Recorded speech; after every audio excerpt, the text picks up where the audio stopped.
Kita tidak sedang berbicara tentang Hitokiri Batosai. Kita juga tidak sedang membahas Mugen Tsukuyomi. Dan ini bukan cerita tentang dunia anime atau legenda fiksi Jepang. Kali ini kita berbicara tentang sesuatu yang nyata, tentang katana. Pedang otentik para samurai yang pernah benar-benar berada di tanah Nusantara.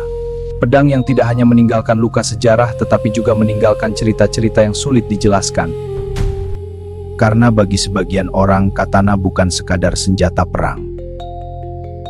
Ia adalah pusaka asing yang entah bagaimana terasa seperti memiliki jiwa.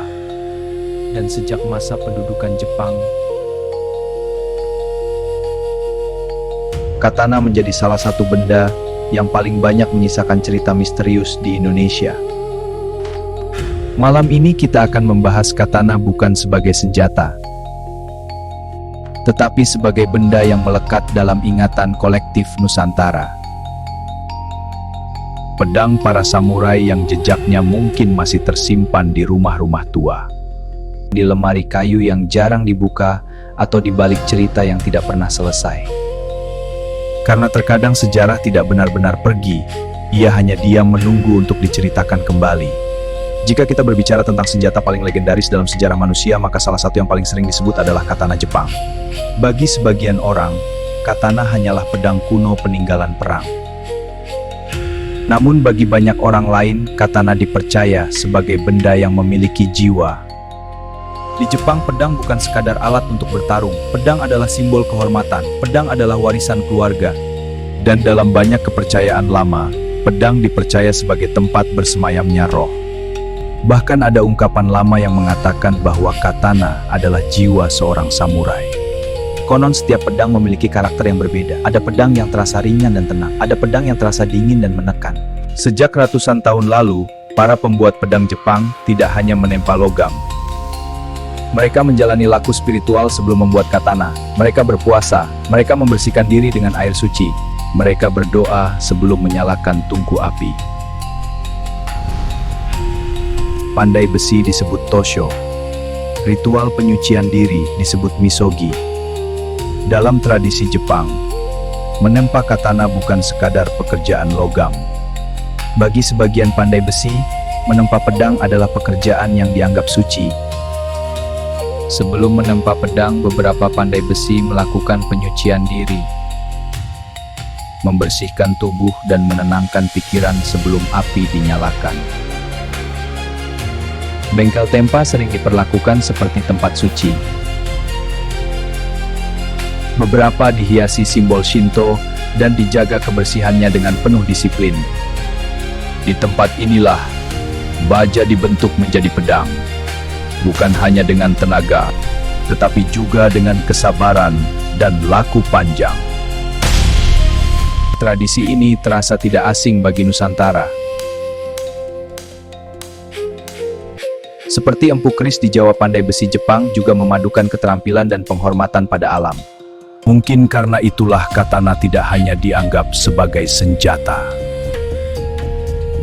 tetapi sebagai pusaka yang seolah memiliki kehidupan sendiri. Karena bagi mereka, membuat katana bukan sekadar pekerjaan tangan, melainkan sebuah ritual. Ada kepercayaan bahwa emosi pembuat pedang akan masuk ke dalam bilah pedang.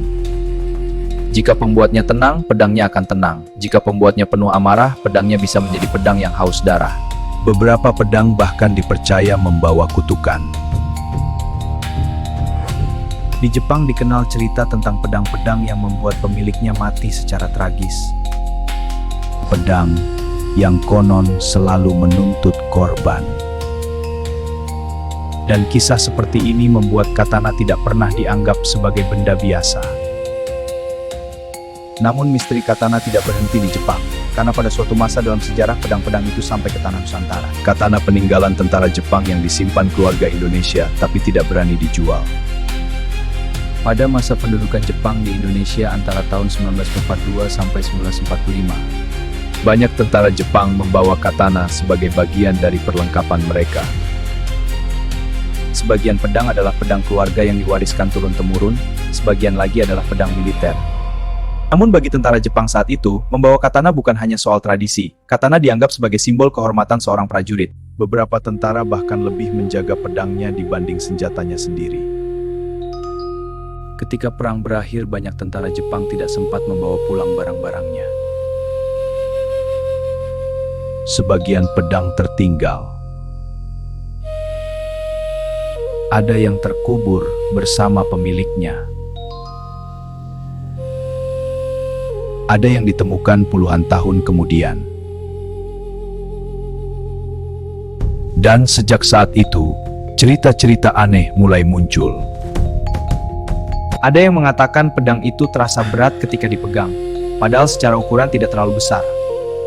Ada yang mengatakan ruangan terasa dingin ketika katana dikeluarkan dari sarungnya. Ada pula yang mengaku bermimpi didatangi tentara Jepang setelah menyimpan pedang tersebut. Tidak ada yang tahu apakah cerita-cerita itu benar, namun kisah seperti ini terus muncul di berbagai daerah. Di Indonesia sendiri, masyarakat sudah lama memiliki kepercayaan bahwa benda tertentu bisa memiliki kekuatan gaib.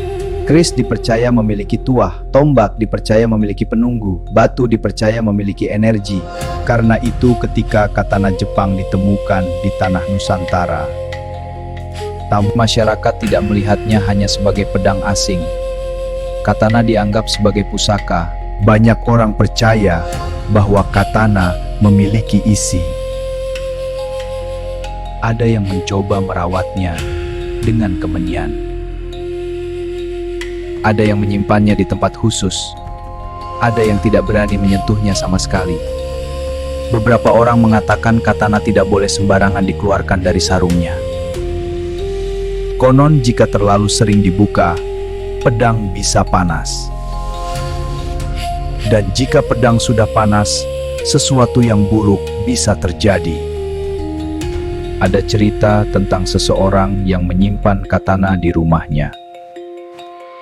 Awalnya tidak terjadi apa-apa, namun lama-kelamaan ia mulai sering bermimpi perang. Ia melihat tentara berjalan di malam hari. Ia mendengar suara langkah sepatu di halaman rumahnya. Dan akhirnya pedang itu dipindahkan. Setelah pedang pergi, mimpi-mimpi itu berhenti. Apakah semua itu hanya sugesti? Tidak ada yang tahu pasti. Ada kepercayaan yang mengatakan bahwa katana menyimpan jejak pemiliknya. Pedang yang pernah digunakan dalam peperangan dipercaya menyerap energi pertempuran. Semakin banyak korban yang jatuh, semakin kuat aura pedang tersebut. Beberapa kolektor benda kuno mengatakan bahwa pedang tua memiliki rasa yang berbeda ketika dipegang, tidak terlihat tetapi terasa. Seolah-olah pedang tersebut memiliki cerita yang belum selesai. Dalam cerita rakyat, kadang dikatakan bahwa arwah prajurit bisa tetap mengikuti pedangnya. Jika pedang berpindah tempat, maka roh pemiliknya ikut berpindah. Dan inilah yang membuat sebagian orang takut menyimpan katana lama. Di beberapa daerah, katana bahkan pernah digunakan sebagai media ritual. Ada orang yang mencoba membangunkan isi pedang. Ada yang mencoba berkomunikasi dengan roh pemiliknya. Ada yang percaya pedang bisa dijadikan penjaga rumah. Praktik-praktik seperti ini membuat katana semakin dianggap sebagai benda mistis. Padahal mungkin pedang itu hanyalah sepotong baja tua yang berkarat dimakan waktu. Namun bagi sebagian orang, katana tetap terasa berbeda. Pada akhirnya katana di Nusantara bukan hanya sekadar pedang peninggalan perang. Ia adalah saksi bisu dari sebuah masa ketika tanah ini pernah berada di bawah bayang-bayang kekuasaan asing. Bila baja yang dahulu dibawa oleh para prajurit Jepang bukan hanya meninggalkan jejak sejarah, tetapi juga meninggalkan jejak dalam ingatan masyarakat. Bagi sebagian orang, katana adalah simbol penjajahan. Sebuah benda yang mengingatkan pada masa sulit, dan masa ketika kehidupan berubah secara tiba-tiba. Namun bagi sebagian yang lain, katana bukan sekadar simbol perang. Ia menjadi benda yang menyimpan cerita. Cerita tentang manusia yang pernah hidup. Tentang prajurit yang tidak pernah kembali ke negerinya. Dan tentang masa lalu yang tertinggal di tanah asing. Disinilah katana menemukan maknanya di Nusantara. Bukan sebagai senjata samurai, melainkan sebagai benda sejarah yang berubah menjadi pusaka. Karena masyarakat Indonesia tidak pernah melihat benda tua sebagai benda mati.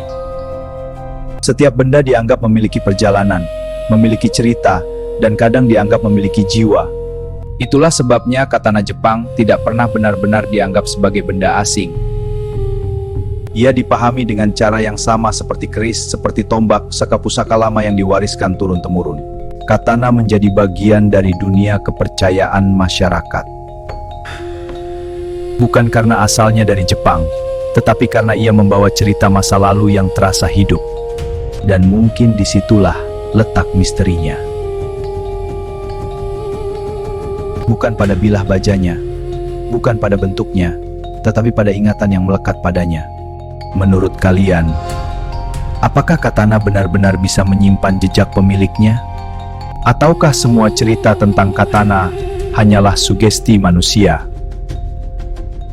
Tulis pendapat kalian di komentar. Dan jika kalian suka pembahasan mitos, sejarah, dan misteri seperti ini, dukung channel Dialek Teori dengan subscribe. Karena di sini, setiap mitos punya ceritanya. Dan setiap cerita punya sisi yang belum pernah diceritakan.